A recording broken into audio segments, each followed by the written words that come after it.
Selamat siang pemirsa, saya Maria Huta Said kembali hadir menemani Anda dalam Sumut hari ini siang. Siang ini kami telah merangkum sejumlah informasi terkini di antaranya.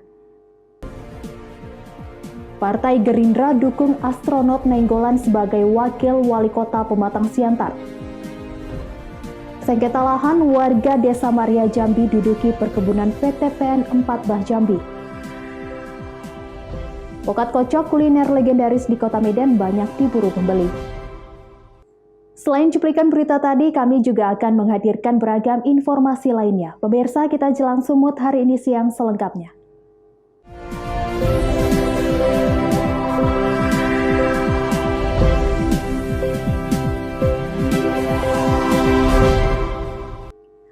Kita ke informasi pertama, pemirsa. Anggota DPRD dari PDI Perjuangan Pematang Siantar, astronot Nainggolan, mendaftar ke Partai Gerindra untuk maju sebagai calon wakil wali kota Pematang Siantar periode 2021 hingga 2024. Berkas visi misi diserahkan kepada Ketua DPC Gerindra Siantar dan akan diteruskan ke Dewan Pimpinan Pusat Partai Gerindra.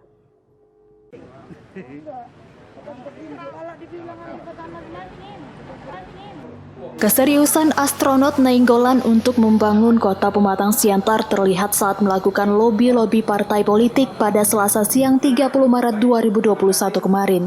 Astronot Nainggolan beserta rombongan hadir di kantor DPC Gerindra, Jalan Pendeta Justin Sihombing, Kelurahan Siopat Suhu, Kecamatan Siantar Timur, Kota Pematang Siantar, untuk mendaftarkan diri sebagai calon wakil wali kota Pematang Siantar.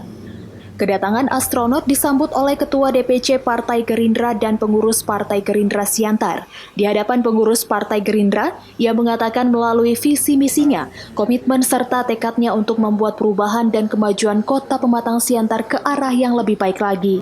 Puji syukur kepada Tuhan Yang Maha Esa, hari ini saya bersama segenap pengurus DPC PDI Perjuangan Kota Pematang Siantar mendaftarkan diri sebagai calon wakil wali kota Kota Pematang Siantar ke Partai Gerindra.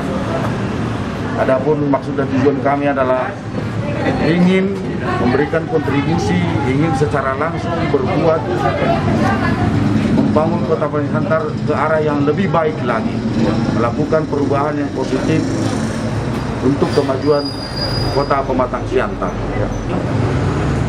Kepada Partai Gerindra adalah semoga Partai Gerindra memberikan dukungan dan kesempatan untuk kita bersama-sama untuk membangun kota Pematang Siantar. Karena kalau kami sendiri, kami yakin tidak mampu. Jadi tanggung jawab membangun kota ini adalah tanggung jawab bersama, termasuk Partai Gerindra. Ketua DPC Gerindra Pematang Siantar, Neti Sianturi, dalam hal ini menyambut baik niat dan tekad astronot Nainggolan untuk membangun kota Pematang Siantar. Berkas yang diberikan akan diteruskan ke DPD dan DPP Partai Gerindra. Kami sangat berterima kasih kepada Pak Astronot, PDP yang ikut mengantarkan Pak Astronot untuk mendaftar menjadi calon wakil wali kota di Kota Pematang Siantar. Kami Gerindra sangat mengapresiasi, sangat mendukung. Semoga Pak Astronot ini bisa membawa perubahan di Kota Pematang Siantar ini. Apalagi beliau ini sudah di dalam, sudah menjadi anggota DPRD. Paling tidak kami juga sudah mengetahui sedikit banyaknya bagaimana permasalahan-permasalahan yang ada di masyarakat Kota Pematang Siantar. Neti juga mengatakan sejauh ini sudah ada 5 calon wakil wali kota Pematang Siantar yang mendaftar ke Dewan Pimpinan Cabang Partai Gerindra. Sebagaimana diketahui dari Pilkada Pematang Siantar 2020, pasangan Asner Silalahi Susanti Dewayani telah ditetapkan sebagai calon wali kota dan wakil wali kota Siantar terpilih. Namun Asner Silalahi meninggal dunia. Pentanews Sembiring melaporkan untuk Evarina TV. Sementara itu, pemirsa, sebuah pabrik karet di Kota Tebing Tinggi, Sumatera Utara, Selasa siang kemarin terbakar. Asal api diduga dari salah satu mesin pengolahan karet. Dalam kejadian tidak ada korban jiwa. Api berhasil dipadamkan setelah 5 unit pemadam milik Pemko Tebing Tinggi diturunkan ke lokasi kejadian. Beginilah aksi perseteruan antara jurnalis dan oknum security PT AD. Pabrik yang terbakar berada di Jalan Imam Bonjol, Kota Tebing Tinggi. Kuat dugaan asal api berasal dari salah satu mesin pengolahan karet yang berada di ruang dapur mesin. Kapolres Tebing Tinggi AKBP Agus Sugiyarso mengatakan, api berhasil dipadamkan dalam tempo 1,5 jam setelah 5 unit mobil pemadam kebakaran diturunkan ke lokasi. Untuk kerugian masih dalam penghitungan pihak pabrik. Baik, sebelumnya saya perlu jelaskan dulu bahwa memang benar hari ini hari Selasa tanggal 30 Maret 2021 sekitar pukul 10.00 waktu Indonesia Barat, tepatnya di PT Adi Jalan Imam Bonjol telah terjadi kebakaran. Ya, ini pabrik karet. Yang terbakar adalah ruang mesin pembakaran karet ya, oh, dapur longsing. Sumber asal api diduga dari mesin seperti itu. Jadi kurang lebih kita sudah lakukan evakuasi oleh pemadam kebakaran Pemda Tebing Tinggi. Berjalan waktu evakuasi sekitar 1,5 jam. Kini kasus terbakarnya pabrik karet di Kota Tebing Tinggi ini sudah dalam penanganan pihak Polres Tebing Tinggi. Alex Garinggeng melaporkan untuk Eva Rina TV. Pemirsa, jelang bulan suci Ramadan 1442 Hijriah, 9 bahan pokok kebutuhan masyarakat masih tersedia di sejumlah pusat pasar di Kepulauan Nias, Sumatera Utara. Sampai saat ini harga sembako mulai dari pasar tradisional dan pengecer masih normal. Bulan Ramadan menjadi salah satu bulan paling dinantikan umat Islam. Selama bulan Ramadan, umat Islam akan menjalankan ibadah puasa selama 30 hari atau hingga datangnya 1 Syawal. Kebutuhan pokok di tengah masyarakat jelang dan sepanjang bulan suci tersebut antara lain pasokan sembako. Pantauan di sejumlah pasar tradisional dan pusat perbelanjaan di wilayah Kepulauan Nias, Sumatera Utara, seluruh bahan sembako masih cukup. Demikian dari sisi harga masih terpantau normal. Dari keterangan para pedagang, sejumlah bahan sembako yang terkadang mengalami perubahan harga sewaktu-waktu yakni beras, gula, telur dan minyak makan kemasan, kemudian berbagai jenis sayuran, cabai dan bawang. Sesuai dengan pertanyaan Bapak tadi, ini tentang harga gula ya? Atau, iya tadi ya. Memang akhir-akhir ini udah berapa bulan ini. Berapa per kilogram Pak? Ya kita juga mengikuti harga yang diturunkan sama kita Pak. Saat ini atau hari ini aja kita bisa jual 19.000 lah. Sesuai dengan kita juga beli dari sana. Kita ngambil untung 500 perak, 1.000 perak lah Pak, belum lagi harga plastik. Itulah kami potong uang plastiknya lah, begitulah. Sedangkan berasnya Bang 1 kilo sekarang dan sebelumnya? Kita kalau berasnya kita jual bukan per kilo di sini. Kita jual itu pakai jumba itu Pak. Mana dulu apanya? Pakai itu. Ya, langsung aja Bang disampaikan. Pakai jumba ini. Pakai ini kita. Nah, satu itu Pak. Ini tapi berbeda-beda ini Pak. Ada yang harganya 16.000, ada yang harganya 17.000 satu ini. Ada yang 20.000, ada yang 21.000, sesuai dengan harga kita pergoni juga Pak. Yang penting kita udah dapat untung 500 perak. Hal itu tergantung pada kelancaran transportasi dan angkutan dari daerah pemasok daratan Sumatera menyeberangi Laut Sibolga Gunung Sitoli yang kemudian masuk ke pelosok Pulau Nias. Demikian juga pakan ternak peliharaan yang terus dibudidayakan oleh masyarakat Kepulauan Nias saat ini masih tergolong harga normal dan dipastikan tidak ada lonjakan harga hingga beberapa bulan ke depan. Jadi pembelian semakin meningkat. Seperti pakan ayam makin meningkat yang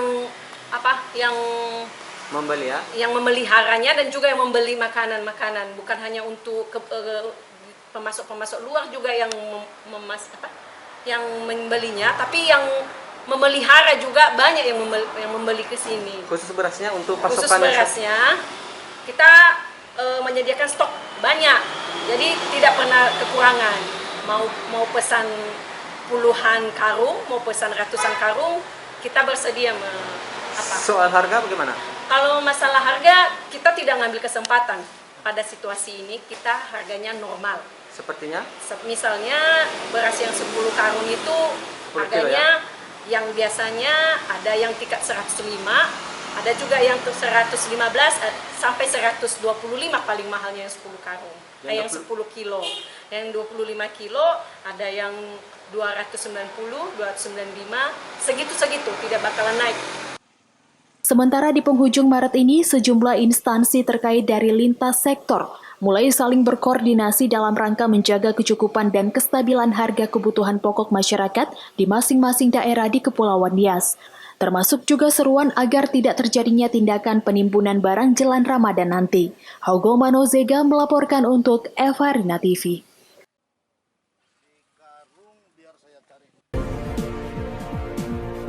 Sengketa lahan warga Desa Mariah Jambi duduki perkebunan PTPN 14 Jambi. Beritanya akan hadir sesaat lagi.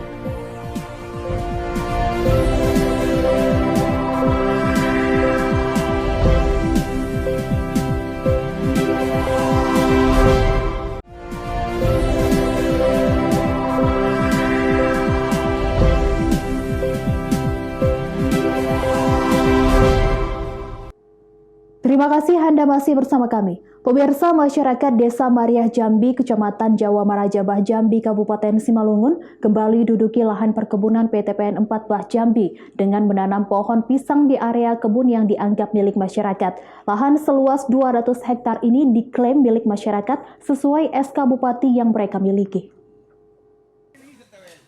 Sebanyak 147 kepala keluarga yang ada di Desa Mariah Jambi, Kecamatan Jawa Marajabah Jambi, Simalungun, Sumatera Utara, kembali duduki lahan PTPN 4 Perkebunan Bah Jambi dengan menanam pohon pisang di area perkebunan. Menurut warga, lahan tersebut dianggap sebagai lahan masyarakat sesuai SK Bupati yang mereka miliki dengan luas 200 hektar. Dan dahulu lahan ini sempat dijadikan sebagai lahan pertanian yang dikelola oleh masyarakat. Di area perkebunan terlihat juga ada beberapa bekas makam oleh keluarga dari masyarakat. Mereka menyatakan bahwa sejak tahun 1998 hingga 2008, masyarakat sempat mengelola lahan seluas 87 hektar. Pada tahun 2008, PTPN 4 unit Bah Jambi kembali merebut lahan mereka. Akan tetapi masyarakat tetap berjuang dengan terus melakukan penanaman di area yang dianggap sebagai lahan masyarakat, sampai pihak perkebunan melepaskan lahan yang telah direbut dari masyarakat.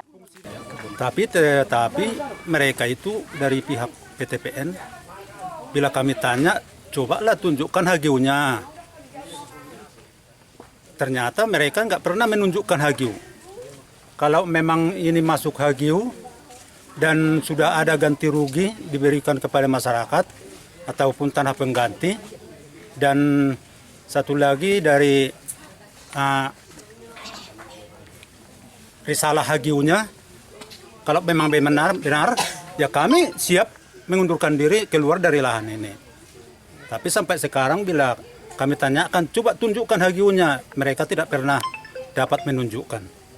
Makanya kami selalu memperjuangkan ini dan menanam, sekarang ini sedang menanam tanaman yang berupa pisang, ubi, dan lain-lain lah. Manajer PTPN 4 unit Bah Jambi, Edi Arianto, diikuti beberapa karyawan, turun langsung melihat lokasi kejadian. Mereka juga mengimbau masyarakat agar tidak melakukan penanaman di area hak guna usaha atau HGU milik perkebunan. Aksi yang dilakukan kali ini, Bang? Aksi yang dilakukan ini? Kami menghimbau aja orang itu biar jangan nanami dulu. Iya, sebatas himbauan aja. Iya. Itu aja, nggak ada yang lain-lain. Yang sudah ditanam nggak perlu diatasi oleh sudah tertanam. Saat ini Pak, tindakan kita terhadap kami kondusifkan aja lah dulu. artinya jangan sampai penanaman dulu dilanjutkan gitu Pak. Sejauh ini yang dilakukan dari PTPN sendiri dengan masyarakat seperti apa Pak? Ya nantilah kita lanjutkan lagi Bang. Ya kan dari pimpinan kita itu aja. Ya kan, yang jelas. Dosi Simarmata melaporkan untuk Eva Rina TV. Informasi berikutnya, pemirsa, kecelakaan beruntun terjadi di Jalan Lintas Sumatera, Kabupaten Batubara, dan mengakibatkan 2 orang luka-luka. Tidak ada korban jiwa dalam insiden tersebut, namun 1 unit mobil mengalami ringsek berat. Kecelakaan beruntun terjadi di Jalan Lintas Sumatera, Desa Perkebunan Tanah Gambus, Kecamatan 50 Batubara. Menurut Kasat Lantas Polres Batubara, kecelakaan beruntun bermula saat mobil minibus yang datang dari arah Kisaran menuju Medan hendak menyalip mobil yang ada di depannya, langsung menabrak mobil truk bermuatan dari arah berlawanan. Sementara satu unit mobil minibus lainnya ikut menabrak truk dari arah belakang. Tidak ada korban jiwa dalam kecelakaan beruntun tersebut, namun 2 orang mengalami luka-luka serta satu unit mobil minibus ringsek berat. Tadi ada kecelakaan mobil truk tronton dengan mobil Isuzu Panther. Arahnya mobil tronton mengarah dari Medan menuju ke Kisaran, sedangkan Isuzu Panther mengarah dari Kisaran ke Medan.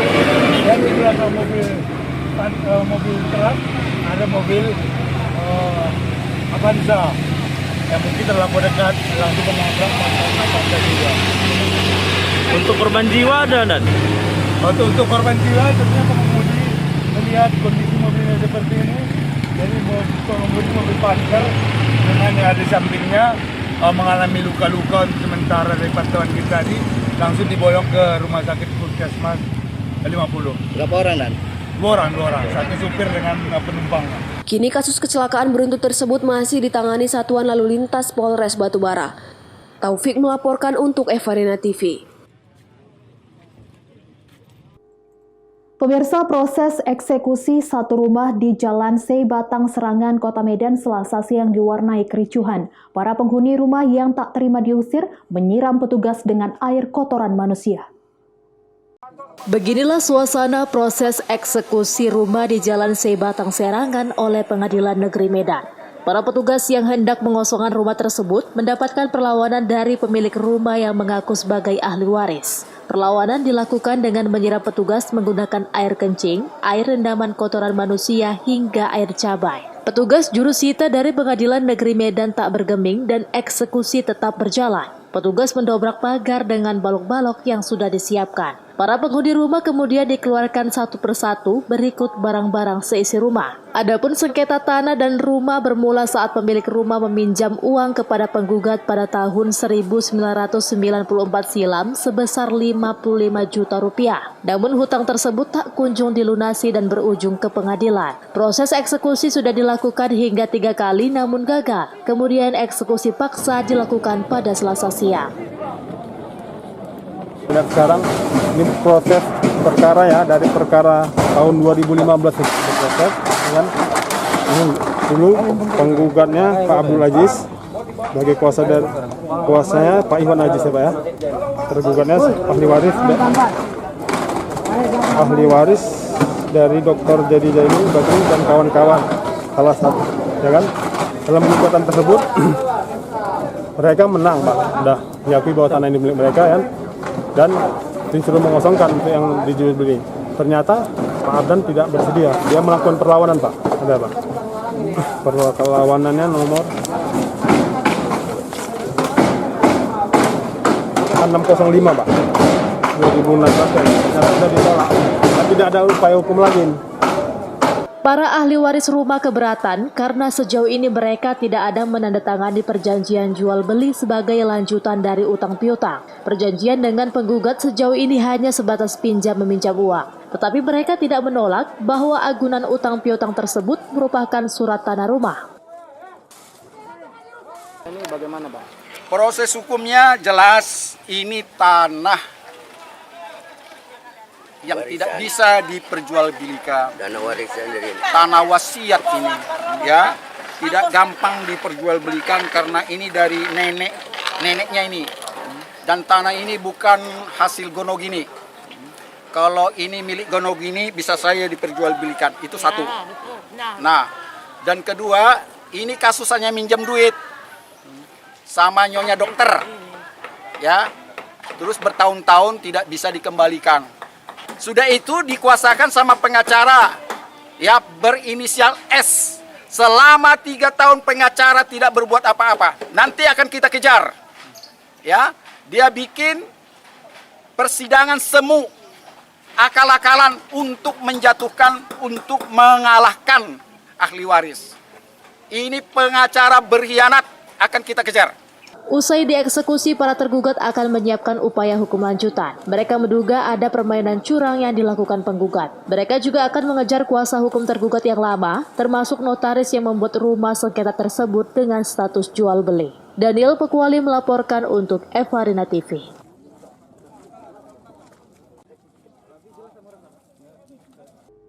Semut hari ini masih akan kembali sesaat lagi, tetaplah bersama kami.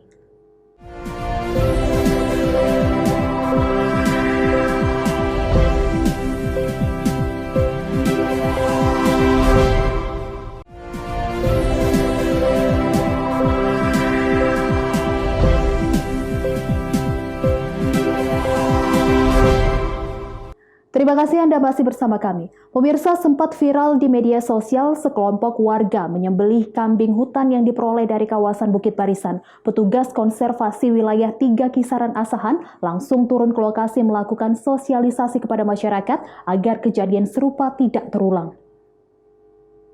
Petugas konservasi wilayah 3 Kisaran Asahan turun langsung ke lokasi guna menindaklanjuti penyembelihan kambing hutan yang merupakan satwa yang dilindungi. Tepatnya di Dusun Napompar, Desa Pematang, Labuhan Batu Utara, Sumatera Utara. Selain melakukan sosialisasi kepada masyarakat terkait satwa yang dilindungi dan proses hukumnya, petugas dari konservasi wilayah 3 Kisaran Asahan ini juga mengevakuasi kepala kambing hutan yang diserahkan langsung oleh perwakilan pihak warga. Kasih Kesejahteraan Desa Pematang, Bulkan Bunte, mewakili warga Napompar berjanji tidak akan melakukan pemburuan satwa yang dilindungi negara dan turut serta dalam pelestarian alam. Atas nama masyarakat Dusun Napompar, Desa Pematang, Kecamatan Na 910, Kabupaten Labuhan Batu Utara. Dengan ini membuat pernyataan terkait satwa liar dilindungi oleh negara sesuai Undang-Undang Nomor 5 Tahun 1990 tentang konservasi sumber daya alam dan ekosistem sebagai berikut. 1. Tidak melakukan perburuan satwa dan tumbuhan liar yang dilindungi negara. 2. Secara khusus tidak akan menjerat satwa liar yang dilindungi. 3. Tidak membunuh satwa liar yang dilindungi. 4. Ikut serta dalam pelestarian tumbuhan dan satwa liar yang dilindungi maupun yang tidak dilindungi. Demikian pernyataan ini dibuat dengan sesungguhnya tanpa ada tekanan dari pihak manapun. Sementara Kepala Seksi Konservasi Wilayah 3 Kisaran, Alfianto, menjelaskan, hasil penelusuran pihaknya, warga tidak mengetahui jika hewan yang disembelih tersebut termasuk dalam hewan yang dilindungi dan mengunggah video tersebut di media sosial sehingga sempat viral. Diharapkan ke depannya masyarakat tidak memburu satwa yang dilindungi undang-undang seperti kambing hutan, kucing hutan, harimau Sumatera, dan tapir. Kita datang ke Desa Napompar, Dusun Napompar, Desa Pematang, Kecamatan Na 910, Kabupaten Labuhan Batu Utara, terkait adanya postingan viral penyembelihan kambing hutan. Jadi ke sini kita sebagai tindak lanjut sekaligus sosialisasi terhadap masyarakat terkait kejadian tersebut. Berikut Pak, tentang pelaku yang menyembelih hewan yang dilindungi itu bagaimana Pak statusnya Pak? Ya, dari hasil penelusuran kita tadi, kemudian hasil diskusi dengan masyarakat bahwa sebenarnya masyarakat tidak mengetahui bahwa hewan tersebut adalah hewan dilindungi. Karena masyarakat di sini juga untuk kehidupan sehari-harinya adalah berburu. Nah, dan biasanya mereka itu berburu babi hutan atau lain-lain gitu. Cuma pas kemarin kegiatan itu mereka mendapatkan kambing hutan seperti biasa, karena untuk kebutuhan hidup sehari-hari mereka mengkonsumsi, kemudian mungkin ada sebagian dijual, tapi itu dilakukan tanpa ketidaktahuan. Nah, sehingga tadi kita membuatkan dan menyuruh masyarakat agar membuat surat pernyataan dari kita, dari masyarakat, bahwa mereka bersedia tidak akan mengulangi hal yang sama. Tadi sudah dilakukan pembacaan surat pernyataannya, dan nantinya masyarakat juga akan membantu pelestarian kawasan lingkungan hidup di sini, terutama satwa liar dilindungi. Ucok Sitorus melaporkan untuk Evarina TV. Pemirsa, kuliner di Kota Medan membuat lidah pecinta kuliner ketagihan. Salah satunya warung Pokat Kocok Ibu Iyah, penjual es alpukat pertama di Kota Medan yang sudah menjadi incaran warga Kota Medan dan sekitarnya. Inilah warung Pokat Kocok Ibu Iyah yang menjual es alpukat pertama di Medan, di Simpang Glugur, Jalan Kolonel Yosudarso, Kota Medan. Warung es alpukat ini cukup sederhana. Semua dioperasikan manual, mulai dari proses menghaluskan alpukat hingga mesin parut esnya. Soal rasa tidak perlu diragukan lagi, bahkan bisa bikin penikmatnya ketagihan. Sebagian besar pelanggan alpukat Kocok Ibu Iyah sudah berlangganan. Alpukat yang digunakan merupakan buah pilihan dengan kualitas terbaik. Suka menikmatin pokat kocok di sini ya? Ya, sangat suka. Nah, alasannya kenapa Kak? Kenapa memilih minum pokat di sini? Karena memang pokat kocok di sini luar biasa enaknya. Enaknya. Kayaknya ada sesuatu campuran yang membuat kita inilah semangat. Rasa yang Kakak rasakan seperti apa Kak? Makanya Kakak sehingga menikmatin pokat di sini Kak? Ya memang rasanya memang enak. Beda sama pokat kocok yang di luar sana. Udah berapa kali di sini Kak? Udah sering lah. Setiap lewat dari sini wajib singgah kemari. Ini Kakak lagi pulang kerja? Iya, baru pulang kerja. Singgah ke sini ya? Cara membuatnya cukup sederhana. Alpukat dikocok kemudian dicampur santan dan gula cair. Selanjutnya diberi topping parutan es dan disiram dengan gula merah dan susu. Untuk cita rasa es alpukat satu ini memang beda dibanding yang lain. Daging alpukat serta manisnya gula aren dan susu berpadu dengan gurihnya santan.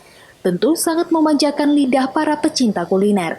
Parutan es di atas alpukat menambah sensasi dingin yang menyegarkan. Saking nikmat dan lezatnya, es alpukat satu ini tidak hanya terkenal di Medan. Banyak pelanggan datang dari luar Medan, terutama para pemburu kuliner. Orang selalu ramai Bang di sini Bang? Oh ya, terima kasih atas pertanyaannya. Yang pertama kita pengolahannya dia terbuka. Mungkin kalau pokat kocok yang lain ada campurannya, kita pokat ini itu aja dikacok. Bisa yang abang lihat tadi ya kan. Itu campurannya gula aren, gula putih, susu, santan. Ya. Bang, sudah berapa lama abang berjualan pokat kocok ini sehingga mampu bertahan di tengah pandemi seperti ini Bang? Kalau dari sejarahnya ini udah 3 generasi, dari kakek ke ibu, baru yang sekarang ini cucu-cucunya. Mungkin kakek dari tahun 68, ibu dari tahun 92 sampai sekarang. Bang, selama pandemi Bang, boleh diceritakan Bang, apakah penurunan terjadi pada penjualan abang ini Bang?